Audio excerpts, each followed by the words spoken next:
and the earth was young, and the air was sweet, and the mountains kissed the sky.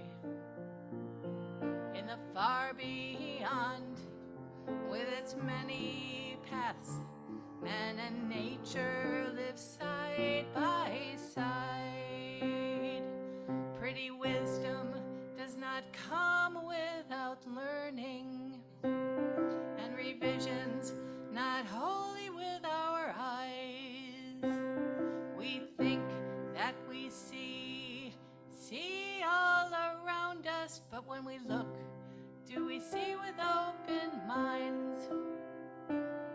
Great spirits of all who lived before, take our hands and lead us.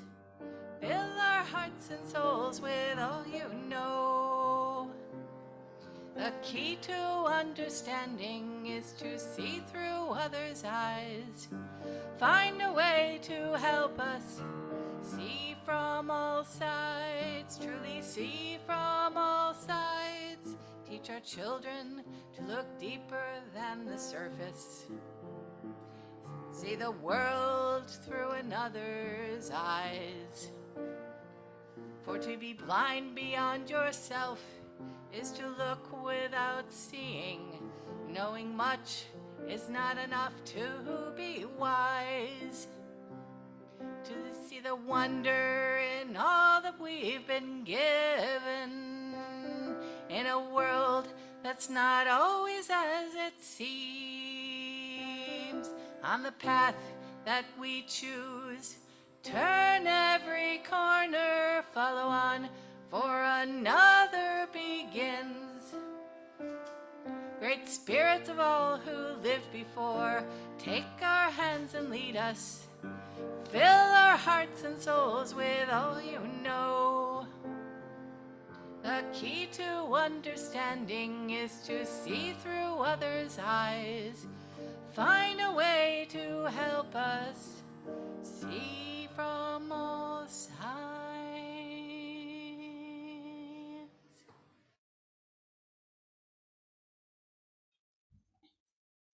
That was beautiful, Chris. Thank you. Welcome.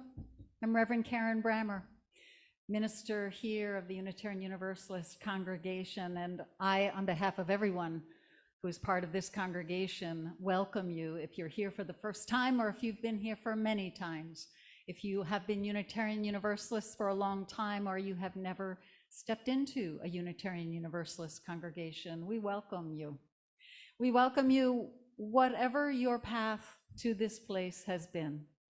Whoever you love, whatever you have learned, whatever you want to let go of, we welcome you here today to be among us. Our congregation acknowledges that the land that our Unitarian Universalist congregation sits upon is the ancestral land of the Oneida people, who are one of the original nations of the Haudenosaunee.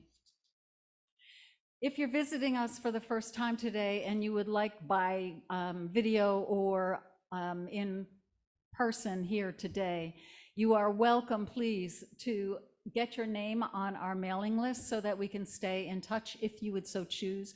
You can do that through a link online, or you can do that by filling out a form on the podium right by the door as you came in. And so I am happy now to invite a couple people who would like to make announcements. We'll begin with Jeff, who is going to be coming up to talk, I would guess, about some fabulous music and a worship service coming up, and then followed by David Jones.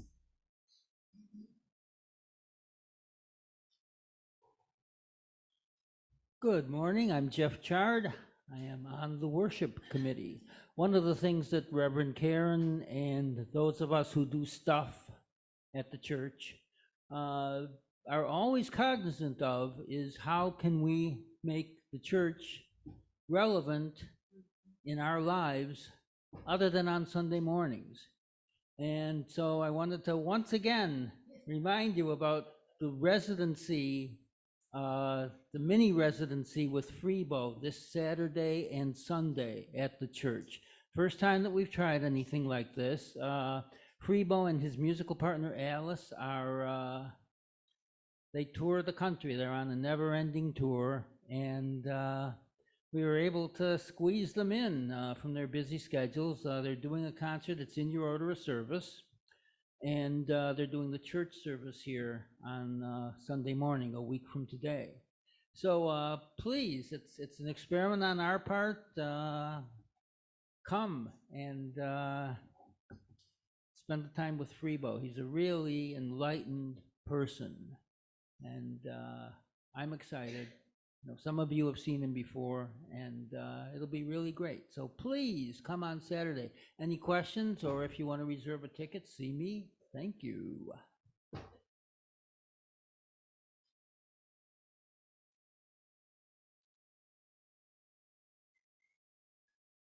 We have another great opportunity on August 5th. This one's free. So we have an opportunity to, Black River Outdoor Education Program has invited us to use their property at Potato Hill Farm, whereas there'll be mountain biking and hiking available. It's a pristine piece of property. It's an active farm. That's August 5th at 10 o'clock. So if you're interested, please let me know. Thank you. And David has reassured me all the bicycles have handles that are up, so my neck and my back will be able to handle this. And so I plan on coming. Alex, would you join us in the front, please? Alex and I will open with a chalice lighting. I will light the chalice as Alex reads the words. Imagine being gathered around a fire pit as crackling flames invite us to sing, dance, and roast a marshmallow or two. Our chalice also invites us to play, although with ideas rather than marshmallows. The flame encourages us to explore who we are, who our neighbors are, and where we are on our spiritual journeys. Today we light this chalice in spirit of play. Trust the light to guide us in this hour and the days to come, finding joy along the way.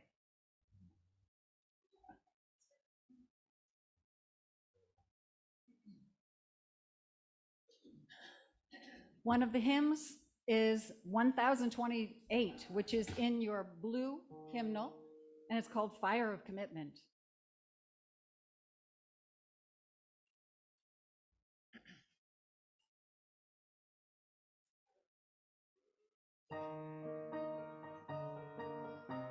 Yes, please do rise in body or spirit, or both.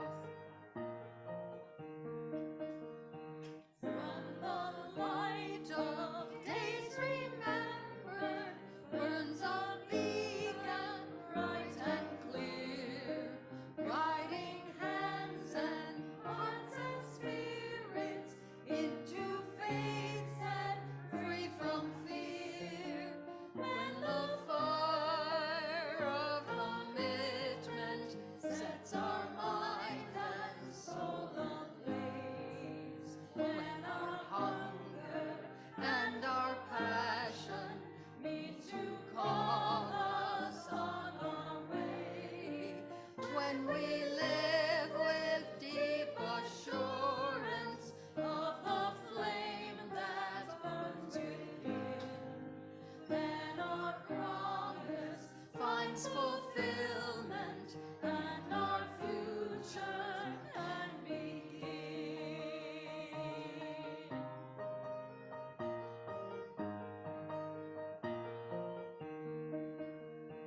From the stories of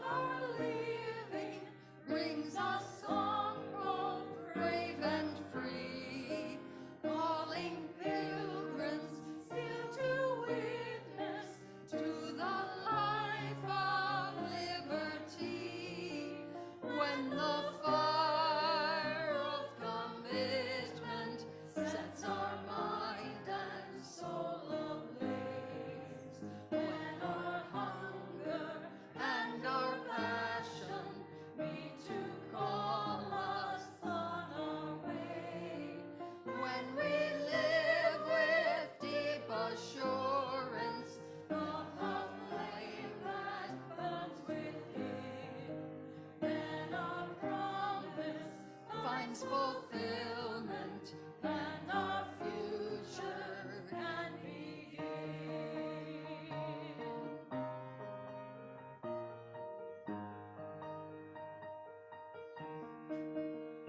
From the dreams of youthful vision comes a new prophetic voice, which demands a deeper justice built by our courageous choice.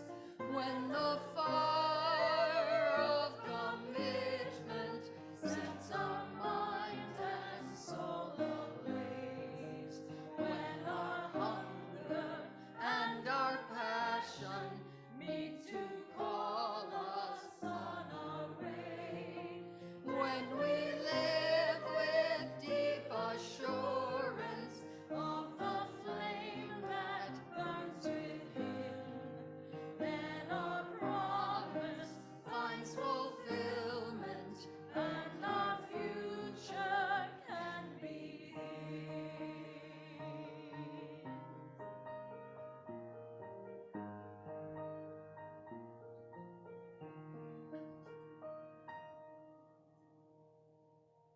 Please be seated.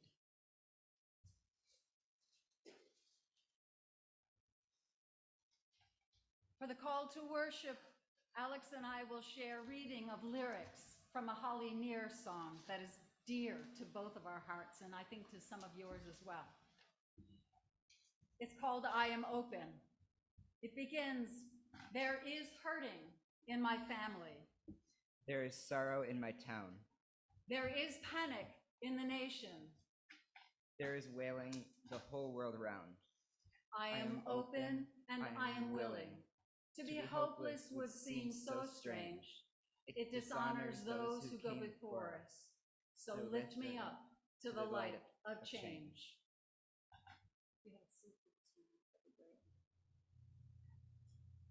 Alex is going to sit for just a moment as I explain to you what we are about to do, which is a ritual that comes from Unitarian Universalist tradition of the last, I'd say, 4 or 5 decades.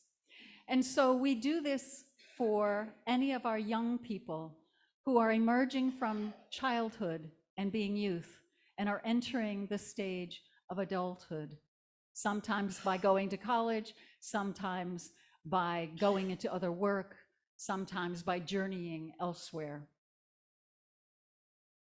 And so I will explain to you the ritual as we go along, but it will begin with Alex's dad standing on this side.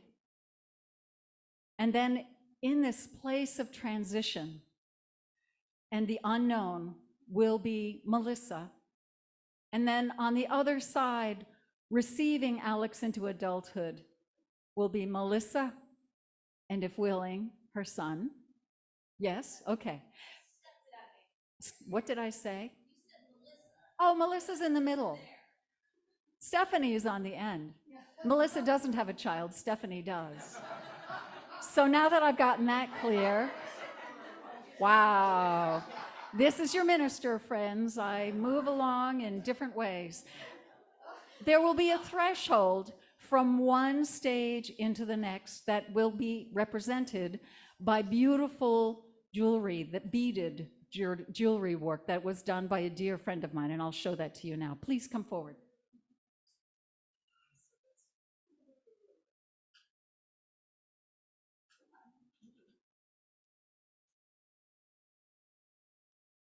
So this has turtles on it, a whimsical piece done by my friend, and it will be here,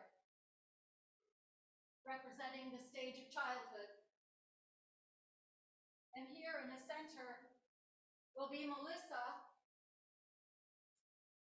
representing in some ways our congregation. And this is another piece done by my friend. Once stepped over, Alex enters into the world of adulthood, joined by Stephanie, hi, and Asher. All right. And so, Alex, you will actually begin, Alex, by standing with your dad. And I'll begin by speaking to Alex. So if you turn so the camera can see you and maybe not in front of your dad, although that could be appropriate, right next to your dad might work. As you go off to State University of New York in Cortland, Alex, take our love with you. While you remain a member until you choose to become a member elsewhere, we know your focus shifts to your new horizon. We will miss you in our community, and we will welcome you back to visit us when you do. We hope the road ahead of you is long and fulfilling. Let us send Alex on his journey to adulthood by, if you would, repeat after me. As you leave being a youth behind, as you leave being a youth behind, we bid you farewell, Alex. We bid you farewell, Alex. We will support you on your journey. We will support you on your journey. And hope you will return often. And hope you will return often. Return often to share your discoveries. Return often to share your discoveries. As we know you have much to offer. As we know you have much to offer. We will listen to you as you grow. We will listen to you as you grow. And we will learn with you. And we will learn with you. We look forward to what you will find. We look forward to what you will find. In the next chapter of your life. In the next chapter of your life. And so I invite Alex to step over, away from his dad and into the center space, which you can move the necklaces to be larger if you'd like. It's a really good thing Melissa doesn't have long hair, or she might be lit aflame by, anyway. The middle space, we all know, the middle space, the threshold space between what has been and what is next, is a mysterious place. It's full of potential. We know thresholds are full of letting go, full of the unknown future, and indeed is a sacred place. Breathe. Take a breath wherever you are in your thresholds. Be held in this greater wholeness and receive from this congregation a gift that Melissa will give you.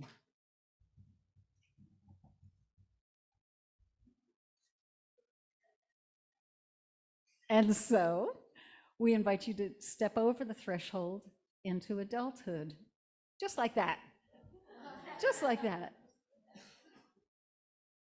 And I will ask you to repeat after me.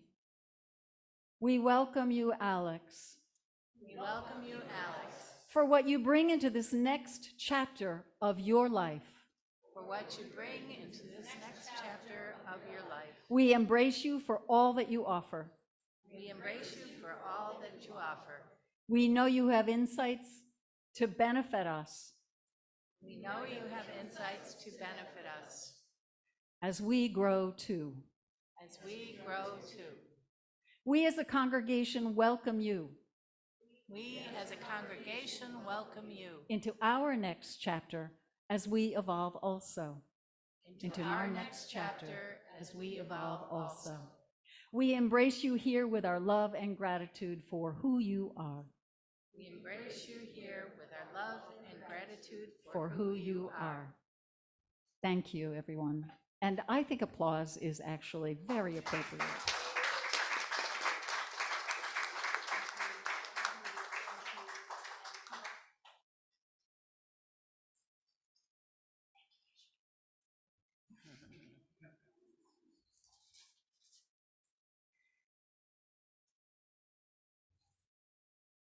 So I did this somewhat last month at General Assembly when I went in Pittsburgh.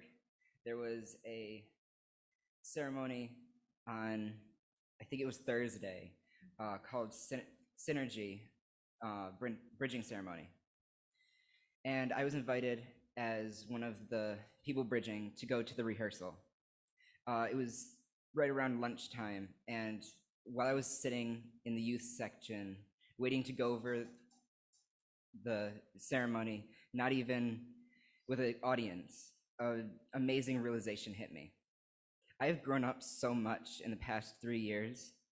The last time I was sitting in a youth space, it was March of 2020. At that point, I was still living with my mom, and I had just started hormones, and I was still a youth. During the pandemic, I feel like I aged about twice as much as the length of the pandemic.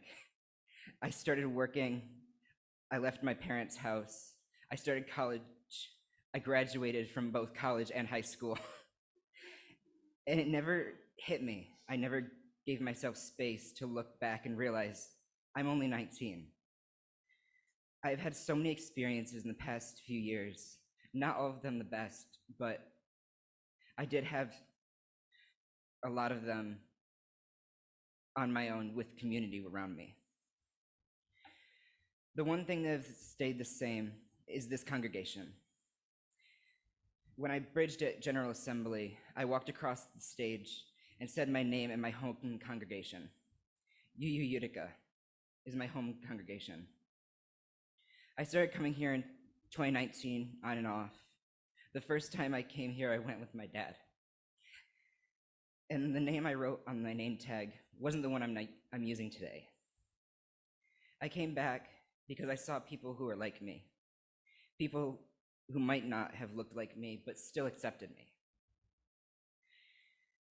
I struggled a lot to find that connection during the pandemic when we were on Zoom, and I only really talked to a few people. Some of them are here, some of them are not, but I'm really glad I have you guys.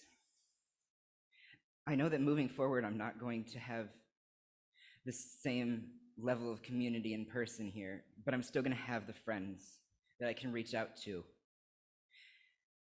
that I've made here. It's going to be difficult to actually reach out, but just knowing that I have you guys and the experiences I've had here, as well as when I bridged at General Assembly, I got the necklace with the chalice symbol on it. It doesn't have the chalice, it's just the flame. The power of what my experiences and my voice matters. And on the back, it says 2023, representing the year I bridged into young adulthood. And I've felt so much support here, and I'm really excited for what comes next.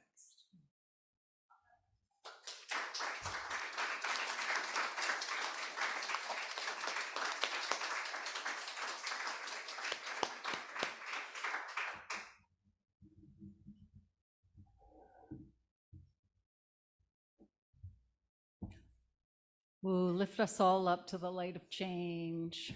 Thank you, Alex. When I was 19, one of my college classes required the reading of 7 Arrows. I think I may have shown you this book before, and it is falling apart because I read it regularly. The book is written by Jaime Storms. His mother was Cheyenne, born into captivity on a reservation. His father was a German immigrant. 7 Arrows was written to share the stories and the power of the medicine wheel traditions. In the book, I learned the story of Jumping Mouse, which is the story that, in part, I will tell you today. And I have read it many times in my life. My 19-year-old heart was entirely open to this story, as I was angry at what I was learning about the abuses of my birth religion. I was open because everything in my life was changing as I began my journey into adulthood, and I needed and wanted guidance. I was open because my parents had introduced us as a family to Native American traditions and teachers and traditions by camping across the country. And so I have read the story yearly for almost 5 decades. You see, the story is placed inside a narrative, the greater narrative about war and colonialism that pressured the indigenous cultures brought about by the violence of colonialism. The story is told by a traditional chief, one who is helping the people navigate traditional ways through this violence and terrible destruction. For me, the story of Jumping Mouse has helped in every life transition to think about who I am becoming in a time of transition. when I left home, when I suffered losses of confidence, when I suffered loss of loved ones, when I was confused or outraged. This story has caused me to reflect on who I am becoming and what I might need to change or give away in order to become who I say I want to be. As the story would normally be told rather than written over millennia, listeners would know that most of the words in the story would have multiple and deep meanings. Words would be symbols to be understood as representing more than what you hear. Like the word mouse does not mean the little creature that, well, it does mean the little creature that scurries and collects and hides. But the word mouse also reflects the human nature to do the same things. The word jumping would mean leaping into the air, of course, but would also mean letting go, risking, being courageous. The eye of the story reflects the ability to see, of course, but also it reflects ways of understanding. One of the meanings then of giving away an eye would be to let go of a belief or way of understanding so that one can accept a larger perception, a way of understanding, perhaps taking a new path. I think perhaps if I had been taught stories and parables in this way as I was raised as a Christian, I may never have left that denomination. That is, once I understood that no religion is perfect, that every religion or spiritual tradition can be misappropriated or used for evil. And so I will tell you this story from my learner's heart.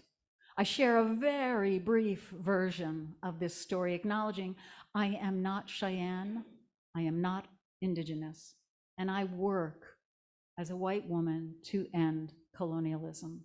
And I am grateful for this learning.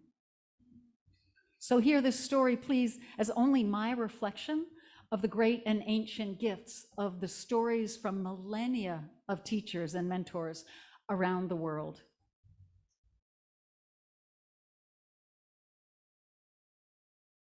I hope that you're able to hear this.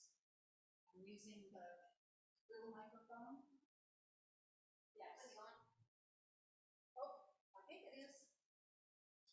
Say it again. Hello?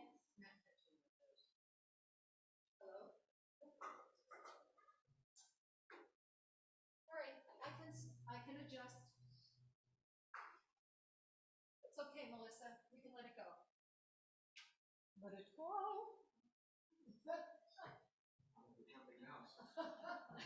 That's right. Jump right over this pulpit. Okay. So Mouse lived among his people, scurrying and gathering and exploring and hiding as mouse people do, for instance.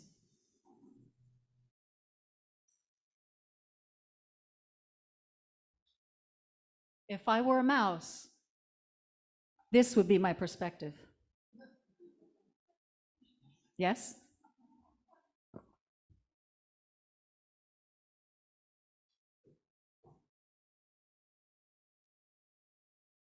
Okay. So mouse people scurry. They work their way through the brush and the bushes and the grasses. But one day, this mouse heard a roaring sound. It was distant, but he could tell it was there. He asked others, "Did you hear that? Do you hear that?" And they told him the sound did not exist and get back to work. He decided one day to wander off just a bit, to explore this sound, and as he got closer to it, he met Raccoon. Once Raccoon heard that Mouse was doing, Raccoon offered to bring Mouse to the source of that roaring sound, to the river. Mouse was afraid because of all of this was new to him and different. The Mouse people didn't know about these things, but he walked with Raccoon and came to a magnificent body of water that moved before him and carried with it things from other places in the world. Mouse smelled things he had never smelled before. He saw things that frightened him, but inspired an awe in him. At the river's edge, there was an eddy. You know an eddy. It's that place in the river that comes away from the current and it's quiet. Well, in that eddy, a still corner of water, was a lily pad, and on that lily pad sat a frog. Now remember, in the correct telling and hearing of this story, every creature and everything from the river to the lily pad has deeper meanings. So I'd ask myself, who in my life now helps me by being the roar of the river? Who in my life now helps me by representing a raccoon or the frog? Frog asks Mouse, would you like some medicine? And of course, Mouse wants medicine. Frog says to the Mouse, crouch down, then jump as high as you can. Mouse does that. He crouches and he jumps as high as he can, very high for a mouse, which is probably up to our knees. But it's high enough so that he is able to see the sacred mountains, never seen by his people before, or never talked about by his people before. Mice don't usually get in the river, and he was terrified and angry because after he saw the mountains, he fell into the river and got wet. Frog asks him to remember he was not hurt, to stop being angry, and to think and say what it is that he saw. Mouse said, I saw the sacred mountains. And Frog tells him he has a new name. His new name is Jumping Mouse. Jumping Mouse has more adventures that are disappointing, painful, scary to him. But he keeps hearing the river and remembering the sight of the sacred mountains. Even though none of his mouse people believe in rivers and sacred mountains, even though running across the plains at the edge of his mouse house, he could be seen and eaten by an eagle. He is frightened, and he keeps deciding to try to run toward the things that filled his heart and mind with new vision. Along his way, he meets other creatures until finally he meets a sacred buffalo. This sacred buffalo is dying. And eventually he also meets a wolf who cannot remember who he is, that he is the great wolf who has important work to do. Mouse understands that each magnificent creature, he understands that he values each being greatly and that each being could only be healed if he gave away one eye to each being. And so he does. Mouse is no longer able to see in the ways he knew how to see. And so each of these magnificent beings guides him to the next stage of the journey, where he finally stands by the edge of the sacred lake that he can drink from but cannot see. He stays there in the open by the water, knowing he will be seen and taken by an eagle. And so he was. But then he wakes. A familiar voice, the frog, asks him if he wants some medicine. Jumping Mouse says, yes, of course I want some medicine, and is told again to crouch and leap as high as he can, which he does. And he lets the wind take hold of him. He opens his eyes and sees below him the sacred lake as he flies, and near him the sacred mountains. The frog yells up to him, "You have a new name. You are Eagle."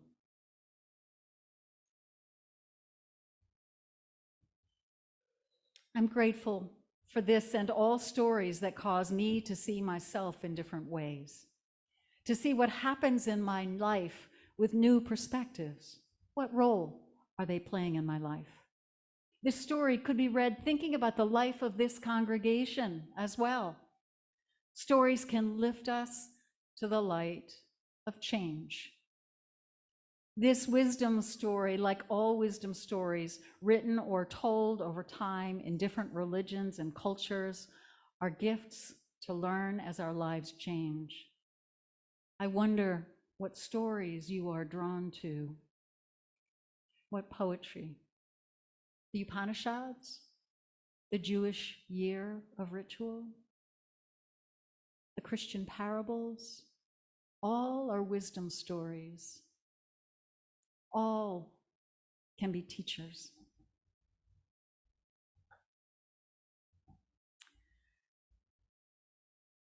And so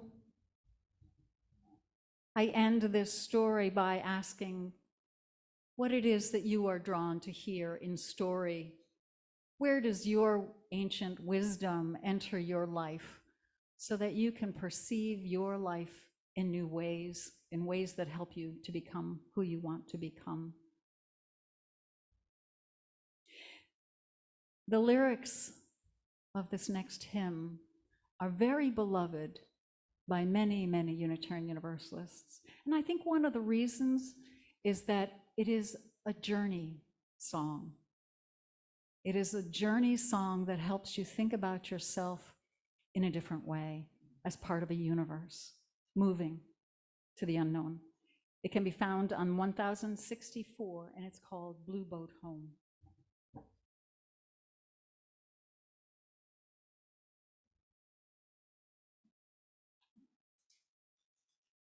Please rise in body or spirit and join in singing.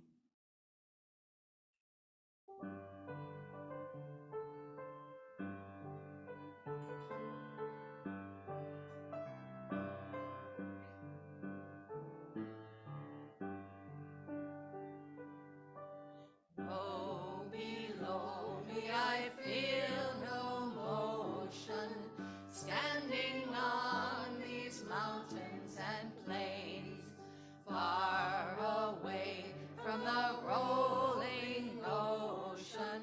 Still my dry land heart can say, I've been sailing all my life now, never harbor or port have I known.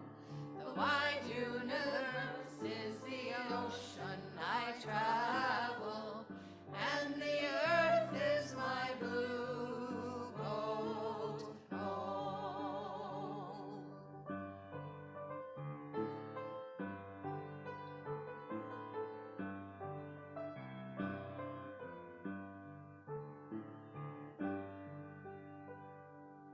Sun, my sail, and moon, my rudder, as I ply the starry sea, leaning over the edge in wonder, casting questions into the deep, drifting here with my ship's companions, all we kindred pilgrim souls, that make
be seated.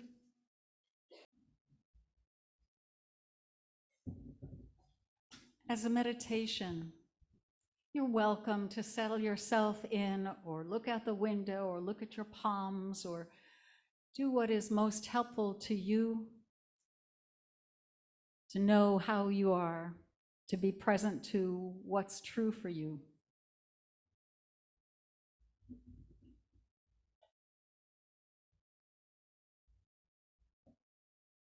In meditation space, I welcome the words of Holly Near again.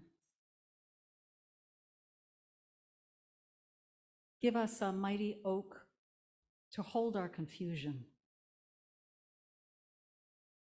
Give us a desert to hold our fears. Give us a sunset to hold our wonder. And give us an ocean to hold our tears. Together we are open.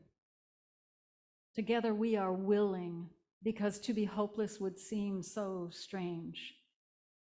It would dishonor those who go before us. So lift us up to the light of change. May it be so. Blessed be. Amen and Ashe.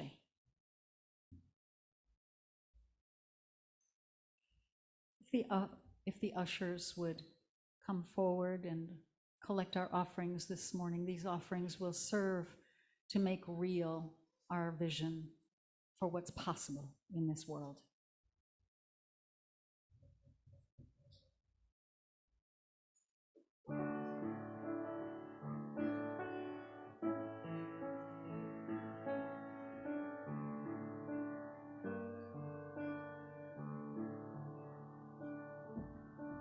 Asleep in the dirt,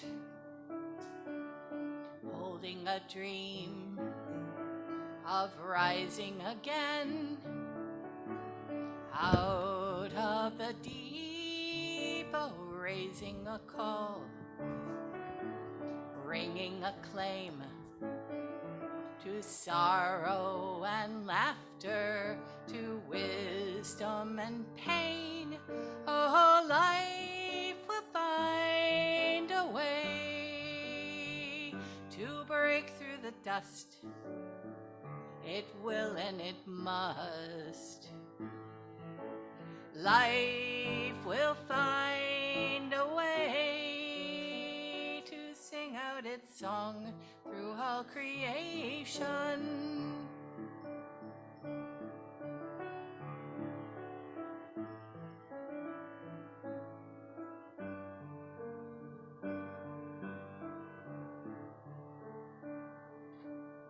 Beneath the concrete, under the ice, reaching for sunlight, opening her eyes, oh, each tree exhaling the air that we breathe, every fruit giving the birth of a seed. Oh, life will find a way to break through the dust. It will and it must. Life will find a way to sing out its song through all creation. Sing a song of praise. Life will find a way. Life will find a way to break through the dust. It will and it must.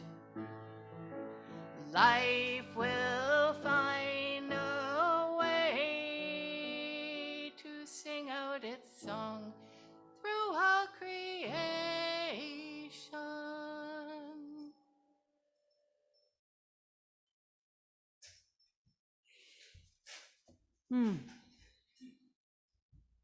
Would you read with me from your order of service the words for extinguishing our chalice? We extinguish this flame, but not the light of truth, the warmth of community, or the fire of commitment. These we carry in our hearts until we meet again.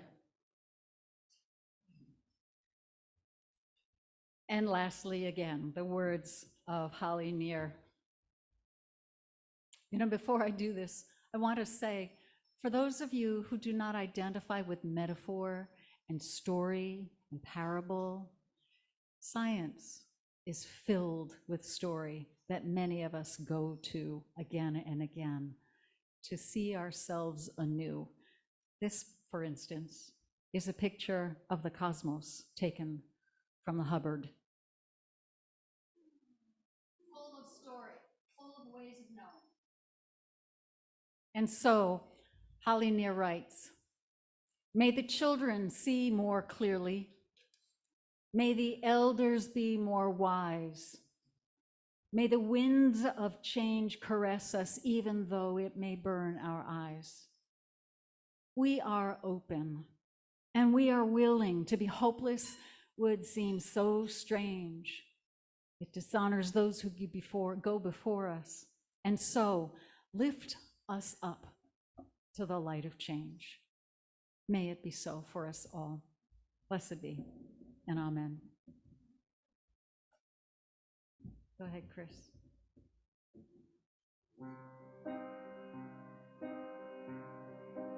Here we enter. I feel you gather. Flowers in your hair and in your hands, holding the circle, timelessly woven,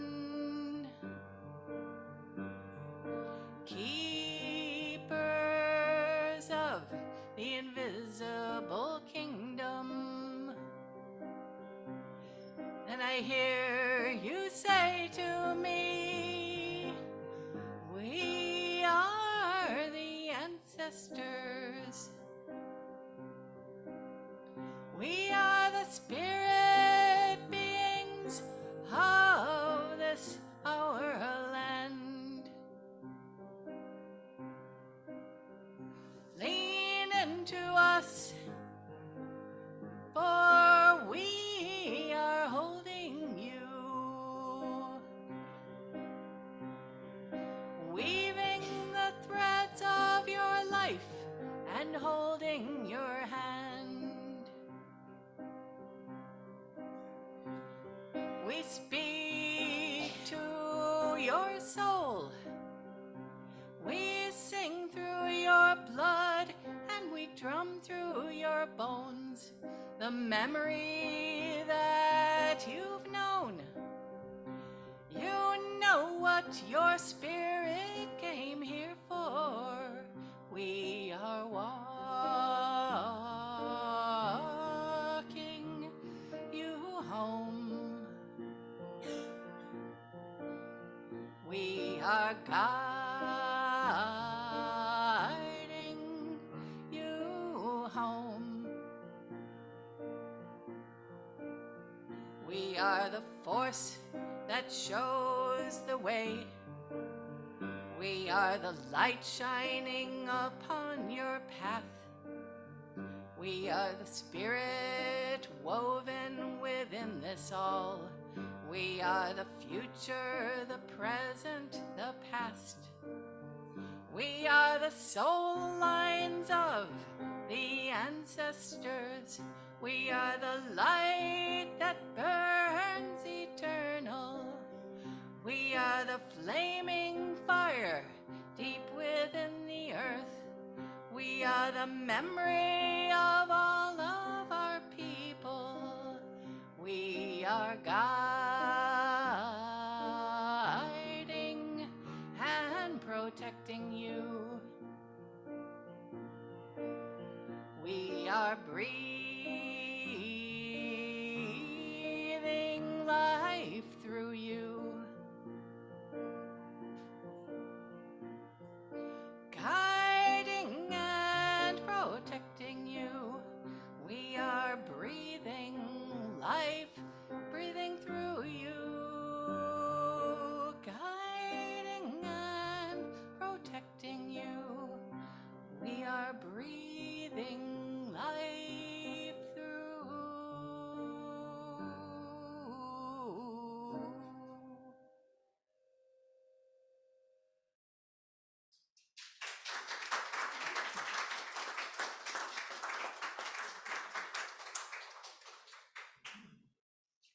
Make sure you enjoy your refreshments, chat with one another, talk about your favorite stories or the weather. And please say goodbye to Alex.